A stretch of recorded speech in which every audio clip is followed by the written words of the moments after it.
get the deities ready and all. And then the frankincense and myrrh, it was just bellowing up. And then the temple room was ready and Govinda prayers start and the doors open. And Prabhupada just kind of swanned in, just with so much dignity and majesty.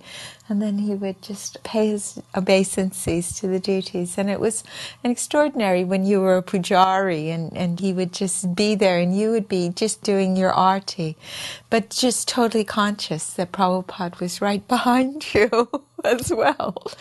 And what an honor it was. And it was something that I just absolutely loved, dressing the deities, and actually every aspect of deity worship was something that I just kind of fell into, and it just became natural. And one day Prabhupada came and he was standing by the deities. I could just see out of the corner when I turned around. He was really looking at Krishna, and I just really felt that he was seeing Krishna, because of course he was seeing Krishna, and we believed he was seeing Krishna as well. And so then he gave class, and we did the offerings because it was a matter of cooking and pujari work. And word came down, Prabhupada wants to see you. I went, oh gosh, Prabhupada never asked to see me before, This is the first time Prabhupada wants to see you immediately. And I thought, oh gosh, what have I done? And so I took the apron off and went upstairs, and Prabhupada was just sitting there on his asana. And I just went in and I offered my obeisances to Srila Prabhupada, and there he was. And I just remember, he just had a gamshan. It was like massage time. And there was a window behind Srila Prabhupada's asana in his room. And the morning light was kind of coming through. And I don't know if it was diffused light, but I just remember he actually looked golden. And he was just smiling at me when I came in. And Srila Kirti was there, and he sat down. And, so, you have dressed the deities? And he was saying, Krishna is looking very beautiful.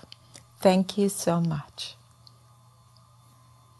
And I said, well, thank you, Srila Prabhupada, because Krishna wouldn't be here without you.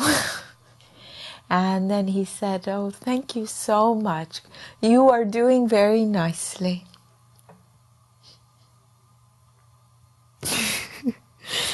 He was just so merciful. And then he said, always serve Krishna. And this life will be perfect. And the next will be perfect because you'll go back to Godhead. So that was the nutshell. So simple. And then he waved over to Srila Kirti and he said, give me my purse. Then he dips his hand into his purse and takes out $20, which in 1975 was quite a lot of money. And he hands me the $20 and he said, this is for the deity worship. And I said, oh, we'll use this for the new outfit, Srila Prabhupada. And he said, very good. Very good.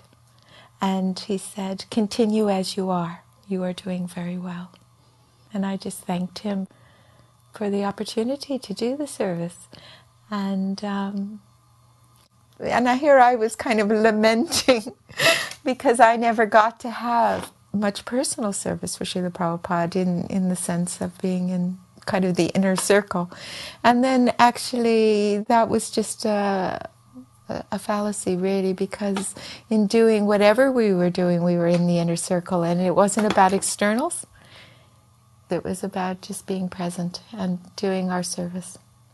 And Prabhupada just, he was just reaching out, and that was so wonderful. Having that little intimate exchange, that few minutes, has been one of the gifts that Prabhupada's given me.